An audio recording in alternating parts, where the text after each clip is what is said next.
안녕하세요. 결혼한 지 3년 차 되는 30대 여성입니다. 정말 너무 어이가 없는데 이게 저나 저희 남편의 문제인지 물어보고 싶어서 이렇게 글을 씁니다. 만약에 제가 너무하던 사람이 더 많으면 제가 시부모님께 사과드리려고요. 하지만 일단은 저나 남편이나 이번엔 시부모님이 너무해도 정말 너무하셨다 싶고 마음도 많이 다쳐서 그래서 차라리 안 보고 사는 쪽으로 마음을 굳힌 게 사실입니다. 궁합도 안 본다는 4살 차이의 남편과는 사내 커플로 만났습니다. 좋은 직장 동료 사이로 몇 년을 지내다가 남편이 먼저 정식으로 사귀자고 고백을 해와서 발전한 관계예요. 다만 회사가 사내 커플을 좋아하지 않다 보니 나름대로 남편도 저도 조심스럽게 관계를 이어갈 수밖에 없었네요. 하지만 사내 커플이라는 게 사귀는 당사자들을 제외하고는 모두가 알고 있다는 말처럼 사귄 지 반년쯤 됐을 때는 이미 눈치 빠른 사람들은 저희 사이를 다 알아챈 것 같더라고요. 그래서 자의반타의반으로 제가 이직을 했고 지금은 서로 다른 회사에 다니고 있어요. 이직한 이후로도 저희는 2년을 더 만났는데 사람들의 시선에서 자유로워진 덕분이라고 해야 할지 큰 문제나 잡음 없이 비교적 원만한 만남을 이어갈 수 있었습니다. 그래서 남편이 결혼 이야기를 꺼냈을 때도 크게 고민하지 않고 좋다고 했네요. 그리고 프로포즈 후 얼마 지나지 않아 양가 식구들과 주변 사람들의 축복 속에서 부부의 연을 맺었지요. 작년에는 남편하고 저하고 반반씩 닮은 딸도 태어나서 정말이지 하루하루가 행복하답니다. 그럼에도 불구하고 결혼 생활이라는 게 정말 저랑 남편만 잘 지내서 되는 게 아니네요. 시부모님과의 갈등은 어떻게 보면 아주버님과 남편 사이의 해묵은 감정에서 시작되었다고 봐도 무리는 아닐 것 같아요. 남편에게는 위로 2살 차이가 나는 아주버님이 계십니다. 저희보다 훨씬 일찍 결혼해서 이제 초등학교에 다니는 아이도 있지요. 그런데 그 아주버님하고 남편 사이가 영 좋지를 못해요. 이건 남편 집안 문제이기도 하고 남편의 입장에서만 들었기 때문에 정확히 이야기하기는 어렵지만 남편 말로는 어려서는 아주버님한테 이유도 없이 그렇게 많이 맞았다더라고요. 형제간의 싸움이 원래 흔한 일이라곤 하지만 한 번은 너무 심하게 맞아서 코뼈가 부러지기도 했었다니. 도가 지나쳐도 한참 지나쳤던 거지요.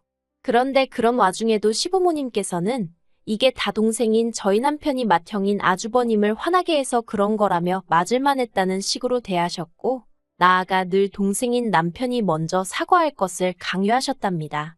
저는 당사자가 아님에도 불구하고 이 얘기를 듣고는 정말 경악을 금치 못했네요. 그리고 그 차별은 두 사람이 성인이 된 이후로도 이어졌는데 솔직히 시부모님 재산이니 제가 왈가왈부할 일은 아니지만 아주버님이 결혼할 때는 시댁에서 1억을 받아갔다는 거예요. 그렇다고 저희 시부모님이 돈이 많으신 것도 아니에요. 남편에게 듣기로는 두 분이 지금 살고 계시는 아파트, 어떻게 보면 유일한 재산이자 노후자금인데 그걸 담보로 대출을 받아주셨더랍니다. 그런데 저희 결혼할 때는 2천만 원 보태주시면서도 얼마나 생색을 내셨는지 몰라요. 그리곤 하시는 말씀이 누구 집 아들은 장가가면서 그동안 키워주셔서 감사합니다 하고 돈을 턱하니 주고 갔다는 둥, 부모 차를 바꿔줬다는 둥. 한마디로 듣기 거북한 말씀만 골라서 하시더라니까요. 그래도 가정을 꾸린 이후로는 남편이 스스로 자기 마음을 달래려고 노력을 많이 했어요. 혼자서 옛날 생각하면서 아주버님 미워하고 시부모님 원망해봤자 남는 게 뭐가 있겠냐면서 자기 나름대로 어떻게든 풀어보려고 하더라고요. 시부모님 생신이고 명절이 돌아오면 자기 딴에는 잘해드려보려고 모시고 나가서 외식도 하고 용돈도 보내드리고 알아주고 고마워하는 사람은 하나도 없는데 혼자 어떻게든 잘 지내보려고 고군분투하는 남편의 모습을 지켜보자니 어찌나 딱하던지.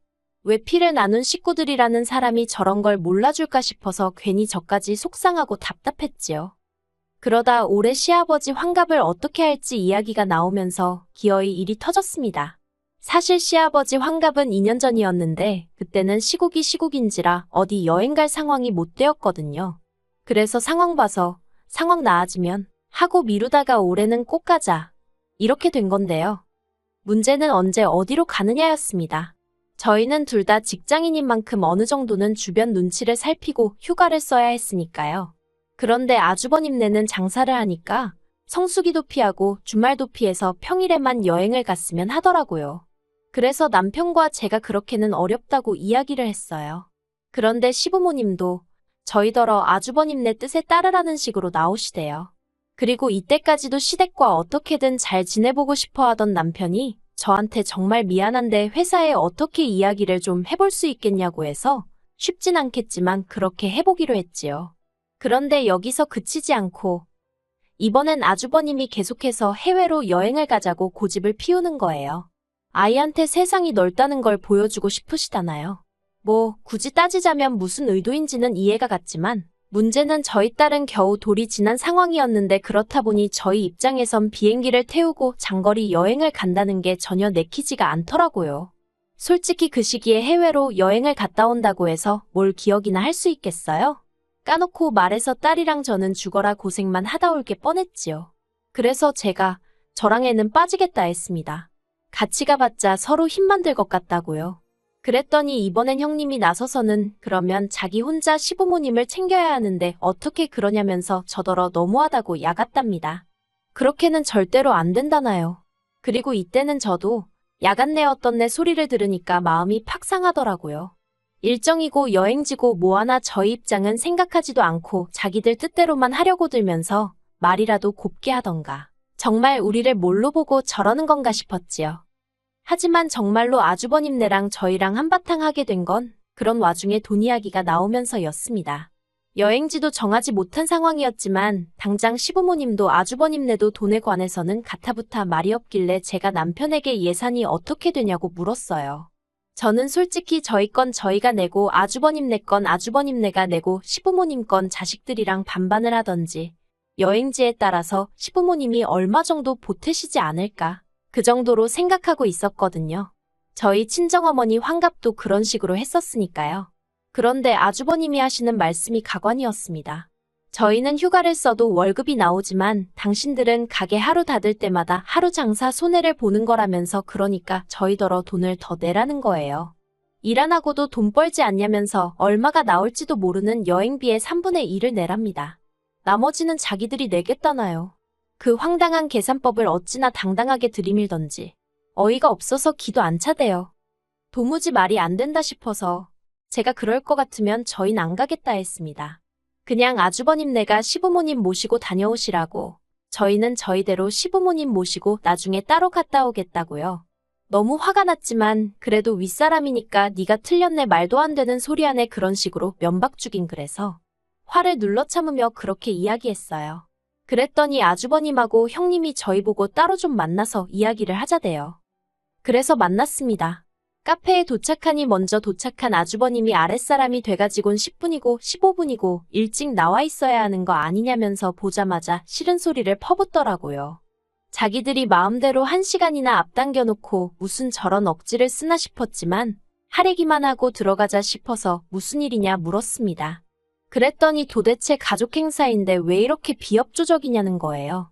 일정도 딴지를 걸고 행선지도 딴지를 걸고 이제 돈 가지고 그러느냐고요.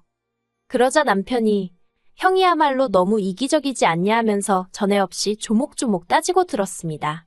아버지 생신은 7월 말이니까 기왕 가는 거 맞춰서 가면 좋겠는데 9월 그것도 평일에 가자 하니 그건 직장인인 우리 입장은 전혀 고려 안 한 거 아니냐.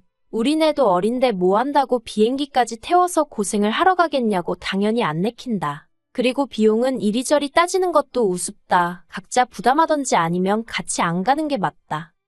그리고 남편이 이렇게 따지고 들자 아주버님도 그렇고 형님도 그렇고 얼굴색이 점점 달라지더니 급기야는 싸가지가 있네 없네. 갑자기 상황하고는 아무 상관도 없는 욕을 하기 시작하는 거예요. 어이도 없고 그렇다고 같이 욕을 하고 싸우기도 싫어서 그냥 저희 부부가 먼저 일어났습니다. 그리고는 이제 어쨌든 남편하고 아주버님이 화해를 해도 해야 할 일이고 그걸 그렇다고 제가 나서서 이래라 저래라 할 일도 아니다 싶어서 저는 아무 말도 하지 않았어요. 어쨌든 시아버지 환갑이라는 행사가 있으니 두 형제가 어떻게 결론을 지어도 짓겠지 하고 내버려둔 거지요. 그런데 이걸 가지고 시어머니한테 욕을 먹게 될 거라곤 정말 상상도 못했네요. 싸움이 있고 며칠 지나서 시어머니한테 전화가 왔습니다. 그리고 대뜸 저를 나무라시더군요. 보아하니 아주버님한테만 상황을 들으신 것 같았는데 저희더러 돈 좀 번다고 그 형이 이렇게 저렇게 배려 좀 해달라는 걸 고깝게 듣고 대들었냐입니다. 어이가 없어서 그런 게 아니었다고 상황 설명을 해드리려고 하는데 어머님이 됐다고 제가 하는 말은 하나도 듣기 싫다 하시대요. 아주버님이 저희 남편 때문에 마음 상해서 여행이고 뭐고 안 간다고 그랬다고요. 그러면서 저더러 제가 제일 문제랍니다. 너는 거기서 제일 아랫사림이 돼가지고는 좀 해실실 웃으면서 어떻게 분위기 좀 띄워보고 해야지? 뭐하고 있었냐고요. 아주버님한테 이렇게 저렇게 애교도 부리고 첫째한테도 좀 언니 언니 해가면서 살갑게 말하면서 눈치 좀 살피지 그랬냐며. 그리고 지금도 네 남편더러 당장이라도 가서 사과하게끔 만들어야지. 화해시킬 생각은 안 하냐고 저더러 생각이 짧다고 하시는 거예요. 제가 황당해서 아주버님이나 남편이나 둘 다 어린애들도 아닌데 제가 뭘 나서서 화해를 시키고 말고 하느냐 그랬습니다. 그리고 왜 저한테 그러시냐고. 이러면 오히려 아들들 불러놓고 혼쭐을 내셔야 하는 거 아니냐고 했지요. 그리고 무엇보다도 형인 아주버님이 먼저 동생인 저희 남편에게 손 내밀고 사과하시면 어디 문제라도 생기냐고. 왜 매번 저희 남편만 가지고 그러시냐고 저도 같이 화를 내버렸네요. 그랬더니 어머님이 무슨 일이건 간에 아랫사람이 숙이고 들어가는 게 맞다면서 이게 다 제가 생각이 짧아서 이 사단이 난 거라고. 저더러 혹시 이렇게 형제간에 싸움 붙여가지고 시댁하고 틀어지면 넌 편할 거라고 생각한 거냐고. 말도 안 되는 억지를 쓰시는데 정말 아주버님이 누굴 닮았는지 알만하겠더군요. 그리고 저도 도저히 화를 참을 수가 없어서 어머님 편하실 대로 생각하시라고 소리를 지르곤 전화를 먼저 끊어버렸어요. 그리고 그간 남편이 이런 시어머니와 아주버님 밑에서 얼마나 고생을 했을까 싶어서 마음이 정말 안 좋더라니까요. 그리고 그날 저녁 퇴근한 남편에게 시어머니와 있었던 일을 이야기했습니다. 처음엔 가만히 듣고 있던 남편도 결국 감정이 주체가 안 되었던 모양이 돼요. 남편이 이렇게 된 거 여행이고 뭐고 가지 말자면서 자기도 이제 지쳤답니다. 저도 그런 남편을 딱히 설득하고 싶은 생각이 안 들더라고요. 그래서 당신 하고 싶은 대로 하라고 했어요. 남편이 저를 물끄러미 쳐다보더니 여러 가지로 볼라치 없고 미안해 하는데 정말 속상하대요. 그리고 한 달 동안은 정말 아무 일도 없었던 것처럼 시간이 흘렀습니다. 저희도 시댁이나 아주버님한테 연락을 하지 않았지만 그쪽에서도 연락은 전혀 오질 않았기에 솔직히 처음 며칠은 신경이 쓰였는데 그것도 일주일이고 2주일이고 시간이 흐르니 별 생각도 안 나고 에라 모르겠다 싶대요. 그러다 엊그제 시어머니께서 연락도 없이 저희 집에 오셨습니다. 생각지 못한 어머님의 방문에 당황스러웠지만 일단은 들어오시게 했지요.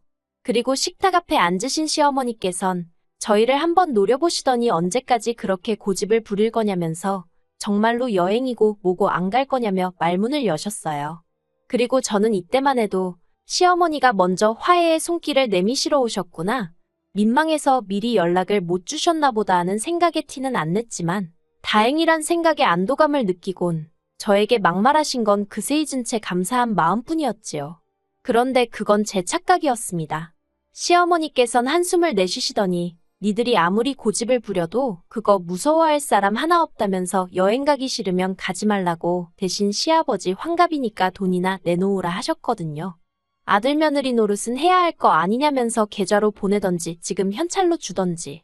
정말이지 그 소리를 듣고 순간 말문이 턱 막히대요. 그리고 옆에 있던 남편이 어디 나한테 돈 맡겨놨냐고 소리를 지르면서 어머님을 내쫓아버리대요. 이후로 결국 시아버지 환갑이고 뭐고 다 없던 이야기가 되었습니다.